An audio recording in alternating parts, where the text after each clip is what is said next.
Então, boa noite, meus irmãos, minhas irmãs. Hoje, quarta-feira, 30 de abril.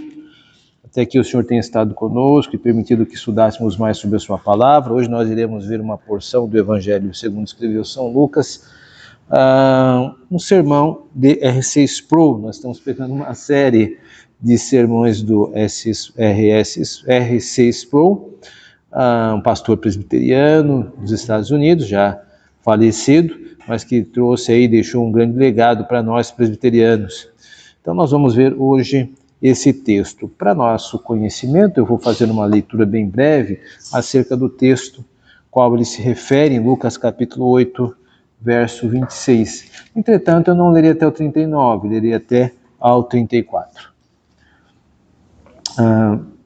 Então rumaram a terra dos Gesarenos, fronteira da Galileia. Logo ao desembarcar, veio da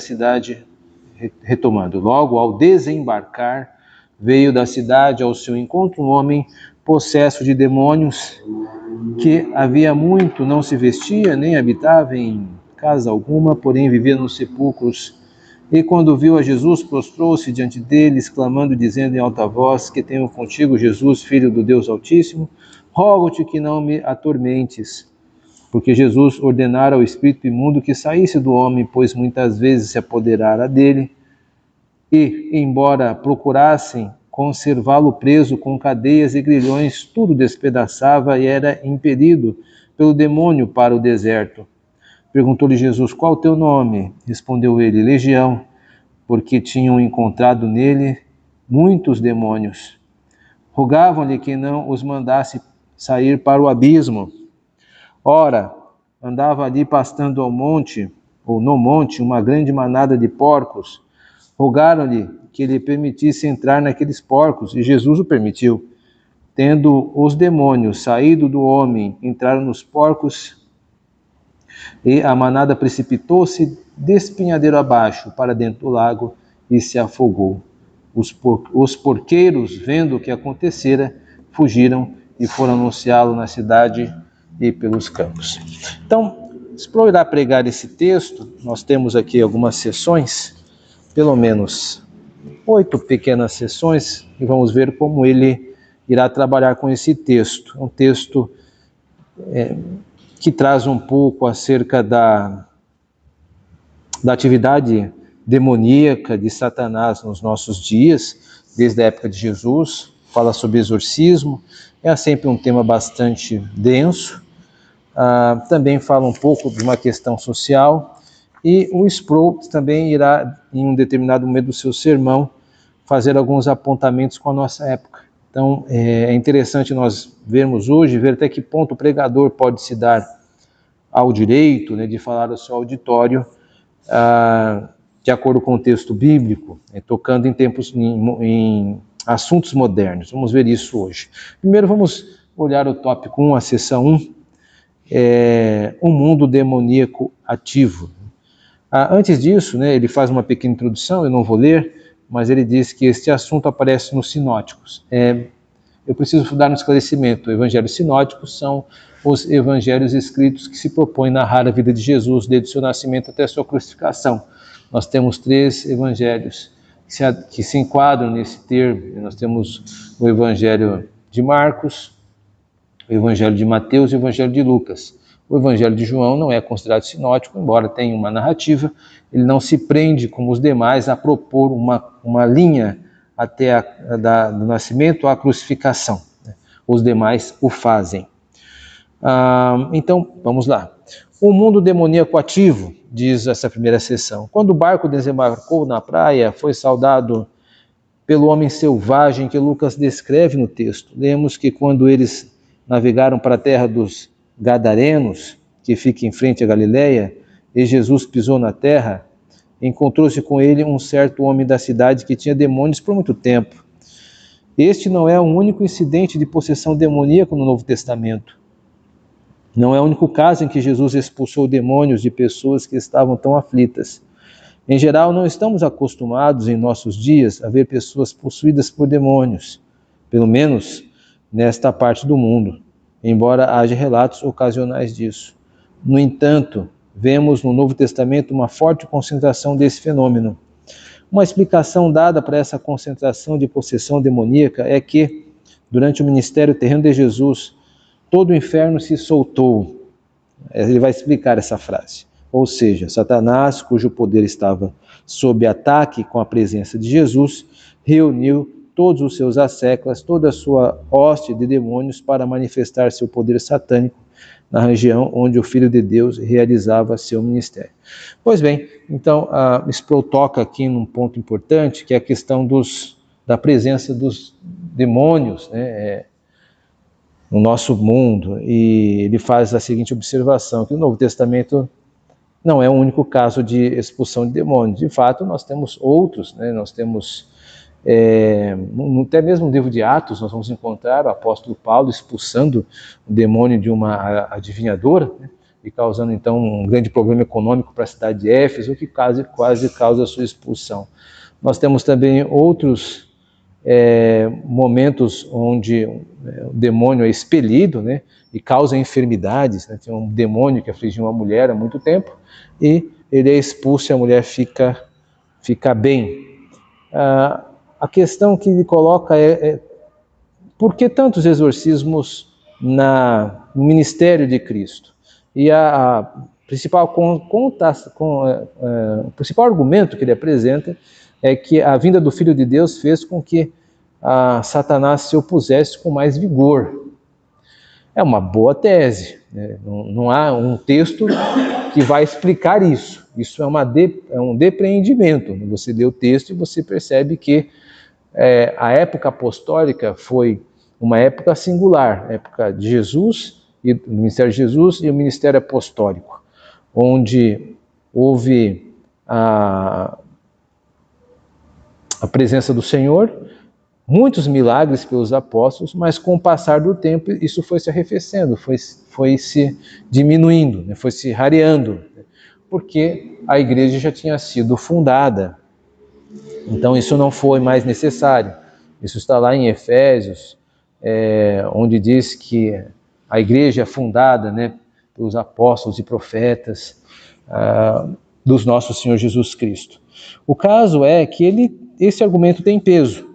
Hoje pode ter um ou outro episódio de exorcismo. Nós presbiterianos não temos nada contra isso exatamente, não que não exista, mas se categoriza naquela questão de milagres. Deus pode fazer milagres, assim também como pode ocorrer algum tipo de situação de possessão, e isso tem que ser resolvido conforme o Novo Testamento indica, tem que ser expulso em nome de Cristo.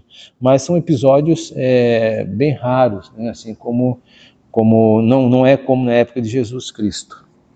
Bom, aí fica esta questão do argumento. No Antigo Testamento nós não vemos esse tipo de ação tão declarado quanto no Novo Testamento. Nós temos, por exemplo, uma menção disso em Saul, quando o Espírito de Deus o deixa, né? E ele começa a ser atormentado por um espírito. Davi toca a harpa e o espírito então vai embora, né? O exorcismo era feito por meio de uma melodia, né? Enfim, no Antigo Testamento não é tanto, né? Mas é na época de Cristo que vem mais esses fenômenos. Depois nós retomamos isso no nosso debate. Terno vermelho, cauda longa, tridente e chifres, né? Isso aqui é a descrição de como por vezes se pinta Satanás. E ele vai contar uma experiência pessoal. Quando eu estava fazendo meu trabalho de doutorado na Holanda, meu professor G.C. Berkouwer, um grande escritor antigo, muito bom escritor, observou: não pode haver teologia sem demonologia. Isso ocorre porque o Novo Testamento analisa a questão dos espíritos invisíveis e iníquos e a leva muito a sério. Lembro de dar um curso universitário de filosofia há muitos anos, e a questão da realidade de Satanás surgiu na aula. Perguntei aos alunos: quantos de vocês acreditam que realmente existe um demônio? Havia cerca de 30 alunos na classe e 3 levantaram as mãos. Os outros 27 votaram negativamente ou não votaram. Então perguntei: Quantos de vocês acreditam em Deus? Para meu espanto, todas as 30 mãos na sala se levantaram afirmativamente. Eu disse, agora deixe-me definir Deus como um ser invisível e sobrenatural que pode influenciar os homens para o bem. Você acredita nisso? Responderam sim. Então respondi, se eu definir Satanás como um ser invisível e sobrenatural que pode influenciar os homens para o mal, 27 dos 30 de vocês não afirmam isso. Por que é? Parece-me que há mais evidência do mal, mesmo nessa sala, do que do bem. Uma das razões que os alunos deram para negar a existência do diabo foi que eles não acreditavam no diabo como um personagem, ou na verdade uma personagem grotesco, ou grotesca, né? Eu falei personagem, em um terno vermelho, com uma longa cauda, tridente e chifres. Perguntei-lhes onde a Bíblia descreve Satanás dessa maneira. Ele vai continuar aqui, eu não vou ler, mas a questão é simples, né? A imagem que nós temos do diabo, que se enraizou no imaginário popular, né, nosso imaginário coletivo, é um ser vermelho com chifres, asas, pés de cabra, né? Mas isso aí não tem respaldo bíblico, né? Satanás não se apresenta desta maneira. O livro de Apocalipse, ele irá descrever Satanás como um dragão e também com chifres, diademas, mas esta é uma linguagem figurativa para simbolizar o seu grande poder e sua grande hostilidade, e não necessariamente que a sua figura é assim, porque senão nós vamos dizer que a igreja está com o sol na cabeça e a lua nos pés, e a gente não tem essa imagem da igreja. Então não podemos colar essa imagem de Satanás, porque não podemos colar a imagem de Apocalipse 12 na igreja. Então aquilo é uma imagem figurada, ou seja, não há uma descrição da pessoa de Satanás. Há aproximações, né? Paulo era dizer que ele pode disfarçar-se de anjo de luz. Geralmente quando a Bíblia descreve Satanás, está mais preocupada em descrever as suas qualidades intelectuais, onde ele é uma pessoa que conversa bem, seduz, ele é mentiroso. Veja como ele argumenta bem no livro de Jó, como ele acusa Josué no livro do profeta Zacarias. Então, às vezes que Satanás se descreve, a sua descrição é mais moral, é mais uma descrição de caráter, de fala, né, de como ele é poderoso no falar, mas não se concentra na sua figura física. Então fica incógnita, nós não temos uma imagem de Satanás corpórea na Bíblia, e com certeza não é essa. Alguns vão atribuir à Idade Média, Sproul não chega a citar o nome, mas muito que parece é apresentado pela Divina Comédia de Dante, onde ele desce os círculos do inferno, né? Guiado por Virgílio, e aí vai ter algumas descrições, inclusive do inferno, de demônios, de Judas, etc, etc. Mas ele irá dizer que esse tipo de imagem de Satanás era mais caricata, é mais para humilhar, né, o diabo, né? A conferir, né? Ele como não citou fontes, então fica mais pela seu próprio relato. Não vou dizer que Sproul esteja mentindo, não é isso. Mas é que ele não nos deu mais fontes históricas para podermos checar esses dados que ele expõe. Mas não há dificuldade de dizermos que o romance de Dante Alighieri foi uma das grandes obras que herdou para nós a imagem que nós temos do nosso adversário com algumas desses elementos que ele traz aqui. Mas Satanás realmente não tem esse tipo de forma, não segundo a Bíblia. E, por causa disso, ele vai dizer que o fato de algumas pessoas não crerem em Satanás é porque acreditam que ele teria essa imagem que é mais fundada na Idade Média do que na Bíblia. Muito bem, vamos para a seção 3. O pária possuído por demônios. Aqui nós vamos entrar numa questão mais social. De qualquer forma, temos nesse texto o registro de um homem que nos é dito ser possuído por demônios, mas ele diferia de outras pessoas possuídas por demônios. Em que grau? Qualquer um que seja possuído por demônios está em estado grave. É uma coisa horrível de experimentar ou contemplar, mas se a possessão demoníaca pode admitir graus, esse sujeito estava severamente possuído por demônios. Se não por outro motivo, foi pelo número de demônios que entraram nele. O Novo Testamento vê a possibilidade de possessão demoníaca como envolvendo mais de um demônio em qualquer ocasião. Neste caso, somos informados de que o homem estava possuído por uma multidão deles. Lemos que este homem estava na cidade possuído por demônios há muito tempo, agora não usava roupas, ele corria nu, ele não morava em uma casa, ele não estava mais morando na cidade, mas nos túmulos. A área descrita neste texto fica bem à beira do mar da Galileia, onde se ergue um penhasco íngreme.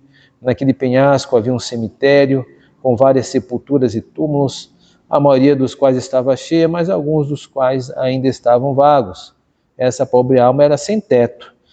Não vivia nas ruas da cidade, de onde era em uma caixa de papelão, né, nossos dias, mas havia sido banida de sua cidade natal, enviada para o deserto, e vivia nua em uma tumba. Agora é interessante porque ele faz uma aproximação social. Geralmente quando pensamos em túmulos, nós pensamos nas covas que nós temos no Brasil, aquelas que são quase gavetas, né? Os irmãos são familiarizados, né, com o enterro, a gente geralmente desce o corpo e coloca dentro de uma gaveta de concreto, né, no chão, né? Ou há quem incinere, né? Mas na época de Jesus, né, eles colocavam em grutas, então não é difícil de imaginar aquela pessoa em meio a uma gruta, se protegendo das intempéries do tempo, morando lá, né? Então ele começa a desenhar uma figura mais social dessa figura, começa a materializar mais ele nos aproxima da nossa experiência, né? Então isso é uma forma interessante de colocar o auditório dentro do sermão. Ele vai conduzindo para uma pessoa que hoje seria uma sem-teto, uma pessoa que mora no papelão, ou uma pessoa que fica debaixo das cobertas. Quando nós passamos aqui, próximo a uma loja de construção, nós temos algumas pessoas que ficam assim. Não é difícil imaginar o gadareno como alguém mais ou menos desta espécie de pessoa, né? Essas pessoas de hoje só não estão nuas porque a roupa se tornou um item de muito mais fácil acesso. Antigamente a roupa não era tão facilmente produzida, não era tão simples assim. Há pessoas mais antigas que lembram que a roupa passava por mão, né? O irmão usava, depois passava para outro irmão e assim por diante, né? A roupa era um item muito escasso na época de Cristo. E aqui esses dados sociais vão fazendo com que o sermão vai se materializando para a pessoa, né? E vai apresentando esse personagem com alguns traços que nos promovem uma certa solidariedade por ele. Nós começamos a ficar com pena dele, né? Ele está sem teto, quer proteger-se da chuva, do tempo, no cemitério. Isso é uma forma de sedução, né? O pregador está nos seduzindo a nos solidarizar mais com esta figura. Tópico 4, uma hoste de demônios. O texto continua, Lucas fornece mais informações. Pois muitas vezes o prendeu, o homem foi mantido sob guarda, preso com correntes e grilhões enquanto ainda estava na cidade. O homem possuído por demônios se comportou de maneira selvagem enquanto estava na cidade, tanto que era uma ameaça ao bem-estar dos cidadãos, então eles o amarraram mais firmemente que puderam. Mas não importa o quão fortemente eles o amarrassem, o homem encontrou uma maneira de quebrar seus laços e se libertar. Então, o povo levou para o deserto. Jesus, então, lhe fez uma pergunta. Os demônios reconheceram que conheciam Jesus. E qual era o seu nome? Então, ele lhes perguntou, qual é o seu nome?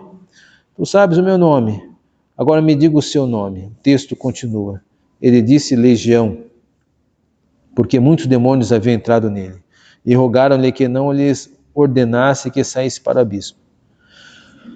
No homem possuído por demônios, quem quer que fosse o porta-voz do demônio se identificava pelo nome de legião. Uma legião nas categorias romanas consistia não de um punhado de soldados, mas de uma multidão de soldados, de 6.000. Então, se você tomar isso literalmente, o ser demoníaco está dizendo, nosso nome é legião porque há 6.000 de nós deste homem. Duvido que houvesse 6.000 demônios amontoados deste homem. Em vez disso, aqui temos um outro exemplo de hipérbole. Creio que todos nós sabemos que hipérbole é uma figura de linguagem que significa exagero. O demônio estava dizendo, somos tantos que somos como uma legião. Há uma grande quantidade de nós. Talvez quando estivermos no céu, possamos obter um número exato. Mas por enquanto a mensagem é clara, a possessão deste homem era uma multidão de espíritos demoníacos.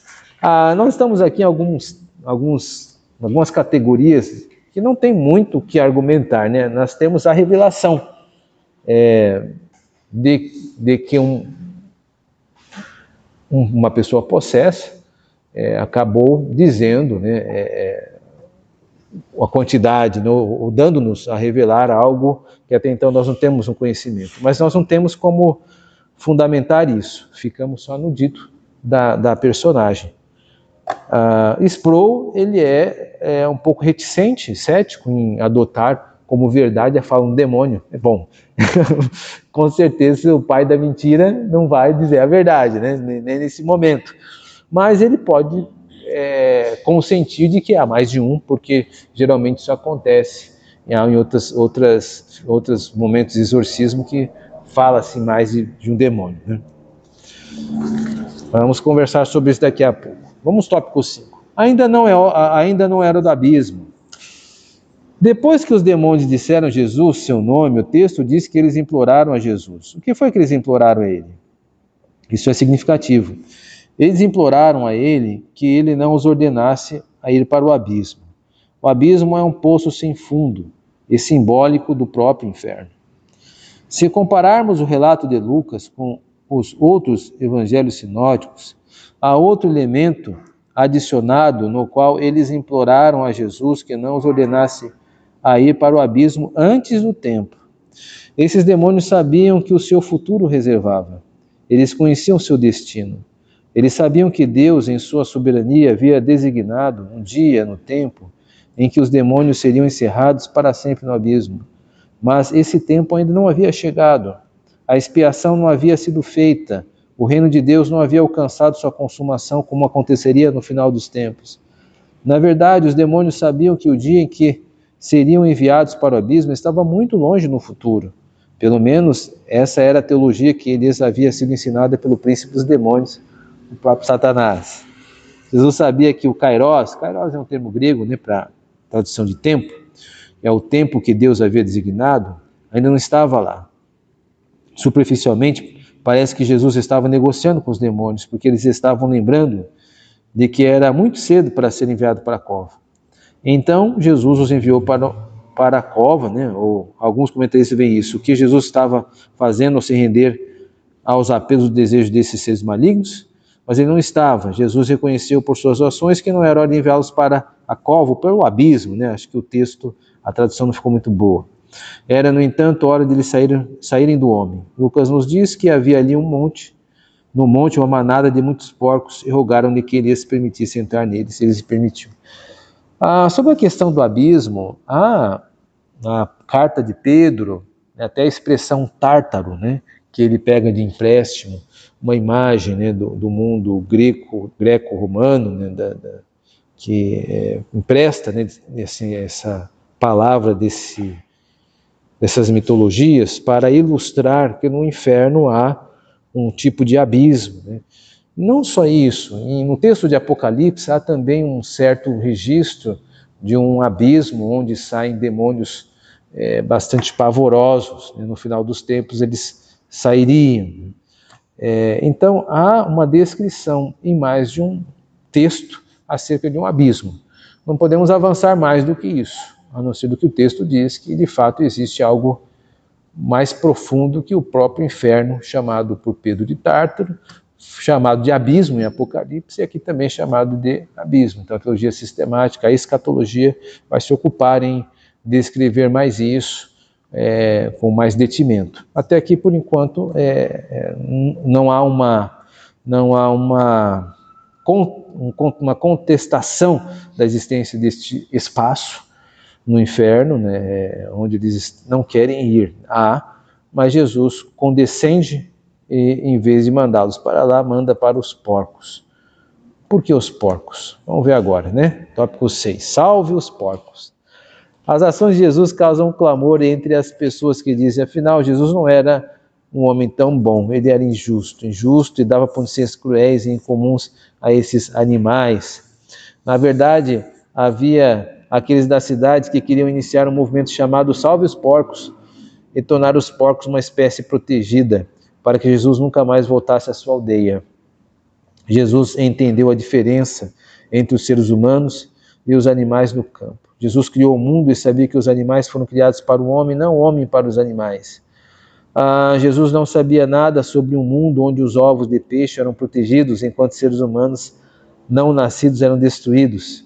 Isso era tão estranho ao seu modo de pensar quanto qualquer coisa poderia ser. Então aqui, o Sproul, né, com um traço que é muito peculiar nele, que é o sarcasmo, né? Ele está aqui fazendo uma crítica de que existem em nosso tempo pessoas muito preocupadas com animais e que com certeza protestariam onde Jesus, nesse momento que Jesus mandou os espíritos para os porcos, coitados dos porcos, alguém diria. E aí ele faz uma paródia entre alguns que estão mais preocupados com os ovos de peixe, que é aquela questão do caviar, né? É um alimento, uma iguaria, né?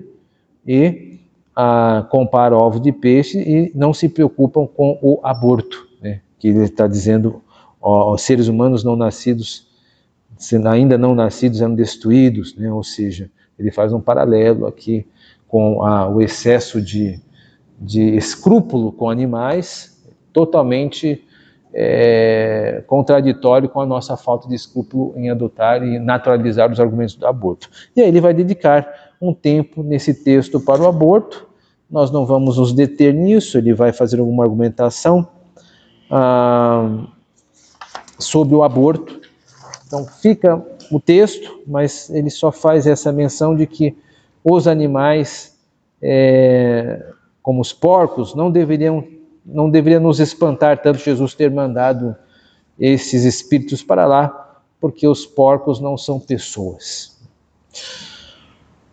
7. Medo do santo. Lucas continua: quando aqueles que os alimentavam viram o que havia acontecido, fugiram e contaram na cidade e no campo. Eles correram de volta para casa e disseram: você não vai acreditar no que aconteceu. Esse sujeito veio e curou aquele homem selvagem que continuava quebrando seus laços. Enviou os demônios para os nossos porcos.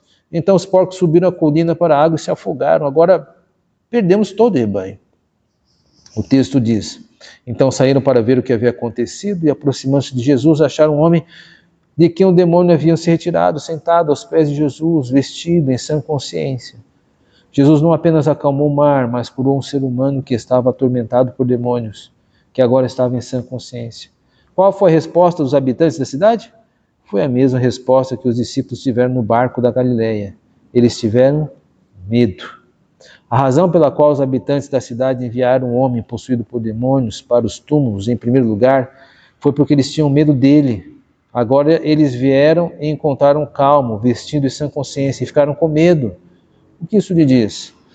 Também os que viram lhe disseram, né? Está repetindo o texto. Por favor, saia. Estou pulando aqui algumas linhas, estou na quarta linha. Nada aterroriza mais um ser humano do que a presença do sagrado. Quando os habitantes da cidade perceberam que estavam na presença de alguém que era santo e não estavam, e não eram, né? Eles queriam que ele saísse. Se você se pergunta por que Jesus foi morto, ele não foi morto porque era mau, ele foi morto porque era santo. Porque ele era santo, ele teve de ser eliminado. O encontro com o sobrenatural na Bíblia, quando isto ocorre, nunca é romantizado como às vezes os hinos e os cânticos às vezes nos fazem pensar, né? Ou vou ver Deus e vou abraçá-lo e vou andar de mãos dadas, ou coisas do gênero. Mas todas as vezes em que Deus sobrenaturalmente se apresenta, as pessoas temem, porque é sobrenatural, fora do natural. Por exemplo, uma das maiores manifestações de Deus é no Monte Sinai, onde ele desce, a montanha fumega, as trombetas, o som, a sua voz é em trombetas, né? O Deuteronômio vai dizer que são anjos falando, Êxodo que é Deus mesmo falando, enfim, alguma coisa está acontecendo e as pessoas não querem ouvir Deus. Não vamos ouvir Moisés e não Deus, né? É ingenuidade demais nós pensarmos que faríamos de forma diferente, né? Por quê? Porque é alguma coisa totalmente fora do nosso normal. Isso irá, com certeza, nos atemorizar. Isso não significa incredulidade ou falta de temor. Na verdade, seria até excesso de medo, de temor e tremor.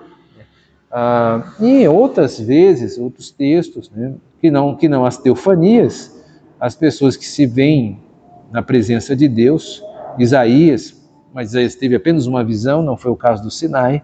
Mesmo assim, ele não se sente confortável diante de um ente santo. Então aqui, guardadas as devidas proporções, aqui nós estamos diante de uma situação onde eles viram um grande milagre, Jesus, Deus encarnado, curou aquele homem e alguma coisa estava fora do padrão. Então aquilo os assustou, porque as coisas sobrenaturais nos assustam.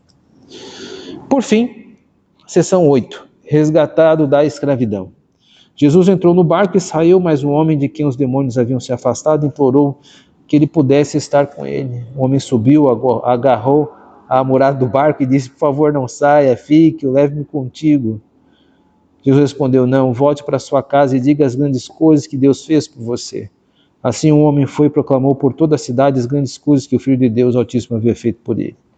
Acho que nunca fui possuído por demônios, mas certamente estive preso ao pecado.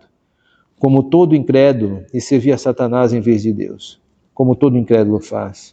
Mas uma vez que Deus me resgatou, Ele me deu o dever, e você o dever, de proclamar suas grandes obras para o mundo inteiro. Belíssimo término, né?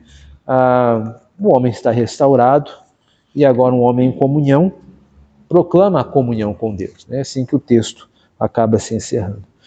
Tenho certeza que nós vamos ter muitas perguntas agora acerca dessas questões de possessão e as questões escatológicas. Eu gostaria muito que você que está nos ouvindo estivesse conosco. Eu espero que um dia possa estar, para que possamos participar dessa segunda parte do nosso estudo, que é o debate daquilo que foi lido. Deus os abençoe e que esse dia possa chegar logo. Amém.